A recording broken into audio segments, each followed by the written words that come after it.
O Santo Evangelho de Nosso Senhor Jesus Cristo, conforme o evangelista São Mateus, capítulo 3, iniciando no versículo 1. Glória te seja dada, ó Senhor.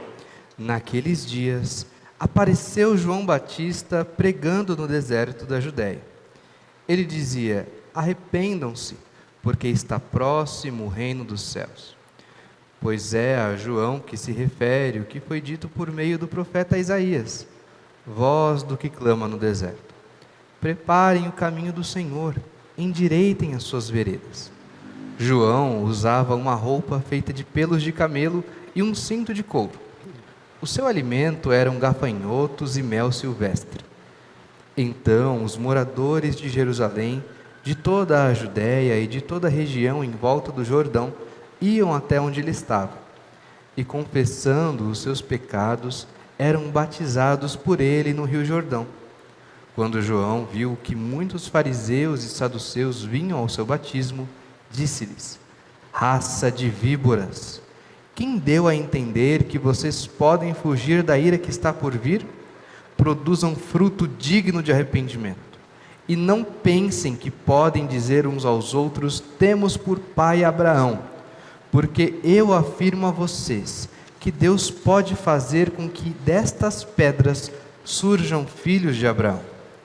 E o machado já está posto à raiz das árvores. Portanto, toda a árvore que não produz bom fruto é cortada e lançada ao fogo. Eu batizo vocês com água para arrependimento, mas aquele que vem depois de mim é mais poderoso do que eu, do qual não sou digno de carregar as sandálias. Ele os batizará com o Espírito Santo e com fogo. Ele tem a pá em suas mãos, limpará a sua eira e recolherá o seu trigo no celeiro. Porém, queimará a palha num fogo que nunca se apaga. O Evangelho do Senhor. Louvado sejas, ó Cristo. Muito obrigado, reverendo Arthur. Bom dia a todos, a todas. Agradeço a honra e do convite para compartilhar um pouco da minha leitura que vou fazer aqui a respeito da palavra do Senhor nessa manhã. Sejam bem aceitas as palavras de minha boca e o meditar de meu coração perante a tua face, ó Senhor, rocha minha e redentor meu. Amém. Hoje é o segundo domingo do Advento, domingo da conversão. O Advento é um tempo caracterizado por ser esse momento em que esperamos.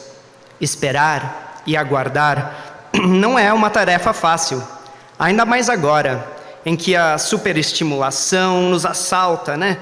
Quando ligamos nossos aparelhos móveis, TVs, celulares, que oferecem aquela infinidade de entretenimento, informação e tudo mais. O Advento é um tempo em que almejamos nos aquietar e esperar no momento presente, refletindo no porvir, que é o Natal. Mas, me perdoe, mas parar e aguardar necessita de uma mudança da nossa parte, uma conversão. Não à toa, o Advento tem... Muito obrigado. Não à toa, o Advento tem paralelos evidentes com a Quaresma. Até mesmo a cor litúrgica do roxo é usada por ambos, né, nesses períodos de introspecção e preparação. Dito isso, pessoalmente, penso que o tom do Advento seja mais alegre e leve do que a profunda penitência da Quaresma. Logo, as leituras de hoje nos levam a essa reflexão, traçando uma linha temática entre o Antigo e o Novo Testamento. Começando pelo Salmo 72, que é uma exemplificação do desenvolvimento teológico da teologia monárquica de Israel. O salmista ilustra as características ideais do rei, fazendo uma oração para que esse novo líder de Israel guie o povo com sabedoria e justiça. Este salmo faz parte do que os estudiosos classificam como poesia cortês do Antigo Testamento. Muito obrigado.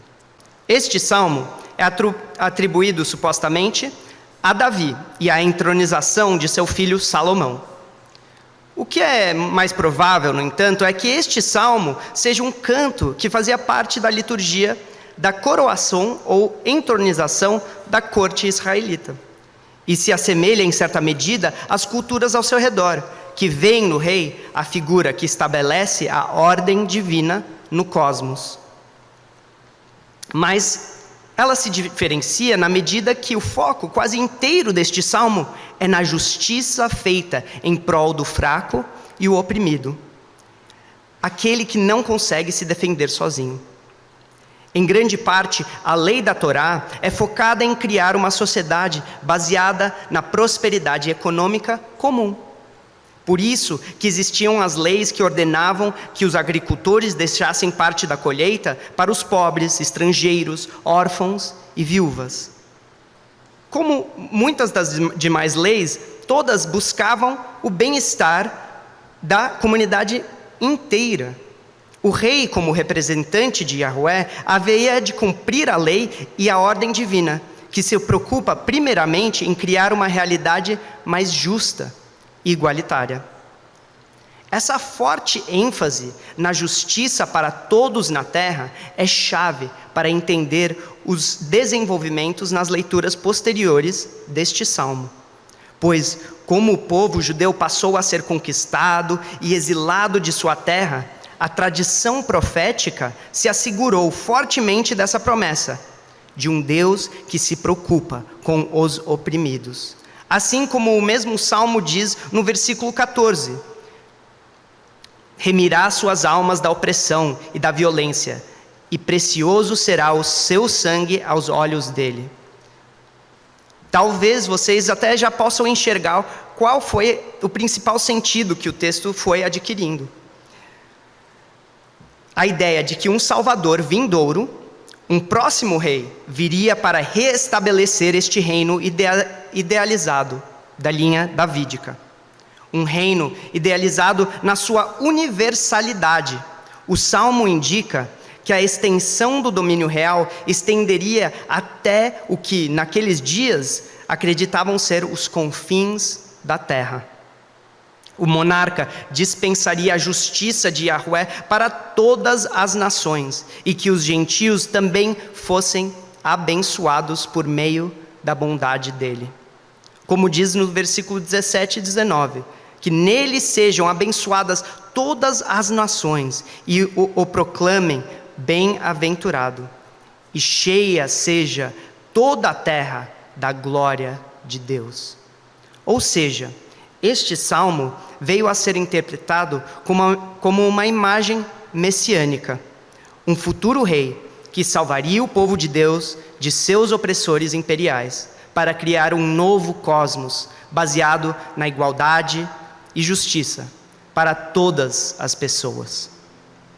Isso nos leva, consequentemente, à leitura do profeta Isaías, que veio a proclamar exatamente isso a um povo diaspórico, já muito desesperançoso de que, mesmo em meio a tanto sofrimento, ele vai dizer que havia sim um motivo pelo qual esperar. Estudiosos chamam de 1 Isaías este texto que mais se aproxima do profeta histórico, já que as outras duas partes do livro são desenvolvimentos posteriores, feitos por pessoas escritoras nessa tradição. Abro um parêntese aqui para fazer uma breve explicação dessa palavra, Messias, ou Cristo, que muitas vezes usamos até como se fosse o sobrenome de Jesus. Lembro uma vez que um aluno meu me perguntou se Jesus Cristo era o nome completo de Jesus. A realidade, porém, é que Messias ou Cristo são a mesma palavra e são, na verdade, um título e não um nome. A palavra Messias vem do hebraico, enquanto Cristo vem do grego. Ambas as palavras significam a mesma coisa, que é ungido. A unção é um ritual muito antiga e remonta a uma época antiga no Oriente Próximo em que o óleo era usado de forma litúrgica em várias práticas religiosas de diferentes culturas naquela região afroasiática. O óleo era usado para consagrar algum item, imagem, lugar, e no caso dos antigos israelitas, uma pessoa, e funcionava para consagrar esta pessoa, ou itens, a uma divindade.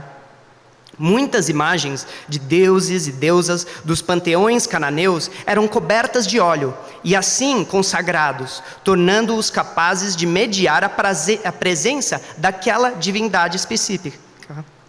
Logo, o conceito de unção para o mundo antigo cumpria o propósito de mediar a presença divina e ao longo da história do povo israelita veio a ser usado para o desígnio e consagração de profetas, sacerdotes e reis. Possivelmente há até mesmo uma relação entre a aparência de alguém com o rosto coberto de óleo e a ideia de glória ou esplendor atribuída às divindades antigas. Pois até mesmo Moisés, após o seu tempo na presença de Yahweh no Monte Sinai, volta com o rosto brilhante. Se a unção de fato tentava recriar essa estética, é difícil provar. Mas o fato é de que a pessoa ungida é uma mediadora ou uma representante da presença divina. Tendo isso em vista, vemos que ao longo da tradição judaica, o termo Messias e sua equivalente grega Cristo vieram a significar alguém dotado com certa autoridade e empoderamento da própria Ruach. Permita-me usar este hebraísmo, que eu sei que vocês usam bastante aqui na catedral, que significa, né, Espírito Santo, a divina Ruach. Não é por acaso que o próprio Isaías vai começar este capítulo que acabamos de ler nesta manhã, dizendo: sobre o Messias repousará a Ruach de Yahweh, Ruach de sabedoria e de inteligência, Ruach de conselho e de fortaleza, Ruach de conhecimento e de temor de Yahweh. No temor de Yahweh estará a sua inspiração. Vemos uma poesia feita com maestria, que promete o tão esperado Messias ao povo judeu, em meio ao seu exílio. Acho lindo o jogo de palavras sendo feito pelo autor, pois Ruach também significa respirar, ou vento. Então, quando diz que a reverência de Deus será a inspiração do ungido, a imagem aqui é literal. A reverência de Yahweh é sua Ruach. O mesmo respirar de Deus é o respirar do ungido. Essa vitalidade divina anima e guia o Messias. Isaías apresenta o ungido denominando as características. Isaías apresenta o ungido denominando as características deste esperado líder e também a maneira e linhagem da qual ele virá. Assim, Isaías começa prevendo que este Salvador viria da linhagem real de Davi, o famoso rei que estabelece o padrão messiânico da Bíblia, que acabamos de ver no Salmo. Isaías faz questão de anunciar para aquele povo, em meio às trevas do exílio babilônico, que havia esperança, que aquele sofrimento, aquele aprisionamento seria apenas momentâneo, pois a verdadeira paz viria e seria duradoura. Isaías, resgatando as mesmas temáticas do salmo anterior, declara a paz universal às nações, já que todas as nações serão incluídas no reino de Deus e o mal seria subjugado na terra. É notável como o profeta mobiliza a nossa imaginação ao descrever uma realidade na qual até as regras naturais da predação animal são invertidas. As cobras, os leões, as ovelhas e os humanos vivem harmoniosamente nesta nova terra. Acho um tanto óbvio que isso não seja uma visão literal do profeta, mas sim uma hipérbole para enfatizar que a justiça divina se fará real e ubíqua em todo o universo. Em sua carta aos Romanos, o apóstolo Paulo se apega com força aos textos proféticos, inclusive o de Isaías, para encorajar as pessoas crentes vivendo na capital do império vigente da época a manterem a esperança e a viverem em paz umas com as outras e incluírem os gentios na comunidade de fé. Vejam os imperativos que Paulo dá à comunidade. Ele instrui eles a terem paciência, consolo, esperança, concordância, uma só voz que glorifique a Deus e o mesmo acolhimento de Jesus. Eu oro que essas características sejam as que marquem a nossa comunidade, especialmente neste advento. Digo novamente, paciência, consolo, esperança, concordância e acolhimento. A igreja se apresenta como o começo do reino de Deus, como uma contracultura, uma outra proposta de sociedade em justa posição à teologia e ideologia imperial dos romanos. A igreja primitiva era subversiva por muitos motivos aos olhos da sociedade da época, inclusive o protagonismo das mulheres como líderes e também pela formação de uma comunidade multicultural e étnica de classes sociais distintas, todas em união. Paulo defende a inclusão das nações na comunidade de fé, citando trechos de Salmos 18, 117 e trechos do próprio profeta Isaías. É claro que a identidade do Messias ungido, de acordo com os autores do Novo Testamento, é Jesus Cristo de Nazaré. É nessa pessoa que se revela o prometido Salvador aos judeus e ao mundo. É em Jesus que a divina Ruach repousa e é por meio dela que ele respira e opera os milagres que anunciam a proximidade do reino dos céus. Jesus é o mediador perfeito da presença de Deus no mundo. É em Jesus que o cosmos inteiro é posto debaixo da ordem, da paz e do amor. É em Jesus que uma nova humanidade é forjada, onde não existe judeu nem grego, nem escravo nem liberto, nem homem nem mulher, porque todos são um no ungido Jesus. Todas as esperanças, profecias e promessas messiânicas encontram a sua realização nesse ser único, que por meio da sua encarnação une a humanidade inteira a Deus. Esta criança camponesa, nascida na periferia do império, posto numa manjedoura, louvado por pastores e magos gentios, viveu como professor e profeta e eventualmente foi executado como os escravizados da sua época. Este sim é o Messias de Deus, Emanuel, Deus conosco. Essa proclamação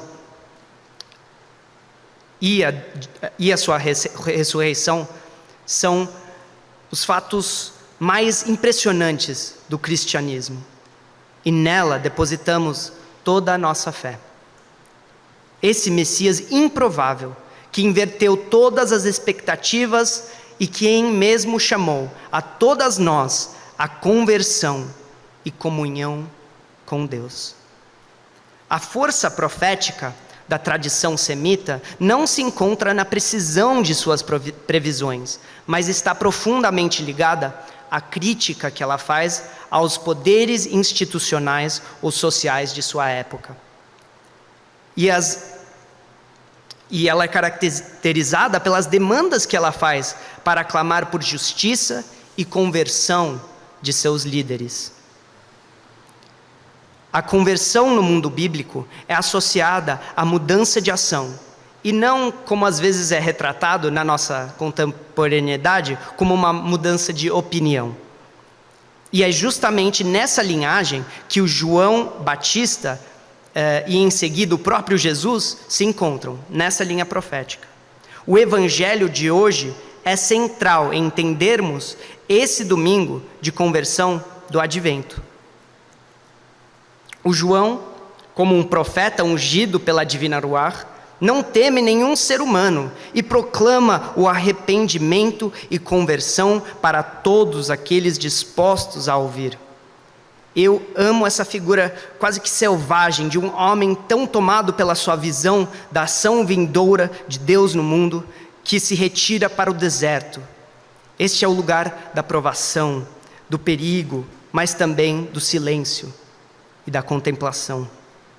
Na tradição da igreja, as matriarcas africanas do deserto seguiam esses passos também, a fim de viver a comunidade ideal do reino. Mas isso é uma história para outro momento. João batiza, isto é, ele submerge nas águas todas aquelas pessoas que se arrependem de seus pecados. Um presságio da ressurreição que viria em Jesus para toda a humanidade. E o centro da proclamação de São João é a conversão. Produzi, pois, frutos dignos de arrependimento. É o que ele diz. Irmãs e irmãos em Cristo, este é o desafio que as leituras nos trazem hoje. Convertamo-nos não nas mudanças de ideias ou opiniões meramente, como diz em 1 João 3, versículo 18, não amemos de palavra nem de língua, mas com ações e em verdade. A humildade de João, o precursor de Jesus, promete algo que é motivo de grande esperança. São João diz, de fato, eu não sou digno nem ao menos de tirar-lhe as sandálias. Ele, o Messias, vos batizará com a divina Ruach e com fogo. Que maravilha!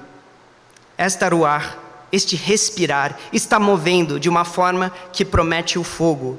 Mas não é o fogo de alguma punição, como prometem os fundamentalistas de nossa era, mas o fogo de purificação, um fogo que aquece e reanima e produz vida e esperança. Os frutos do arrependimento são a paciência, o perdão, a gentileza, a caridade, a paz, a alegria, o amor. Irmãs e irmãos, amemo-nos mutuamente, pois o amor vem da divina Ruach. E nesse tempo natalino, somos chamados a sermos Cristos com Cristo. Neste advento, que sejamos ungidas por Deus, alegres, vivificadas e esperançosas. Para concluir, quero citar a ilustração de um dos clássicos hinos de Natal de língua inglesa, chamada Ó Pequena Cidade de Belém. A quarta estrofe nos tece uma imagem nas seguintes palavras: Ó Santa Criança de Belém, desça até nós, lhe pedimos, lance fora nosso pecado e nos adentre, nasça em nós hoje. Venha a nós, fique conosco, ó Senhor Emanuel. Limpemos os estábulos dos nossos corações, para que a divina criança nasça no centro do nosso ser neste Natal. Faço da oração de São Paulo o meu, e rogo por todas nós, que o Deus da esperança nos encha de toda alegria e paz no nosso crer, para que sejamos ricos de esperança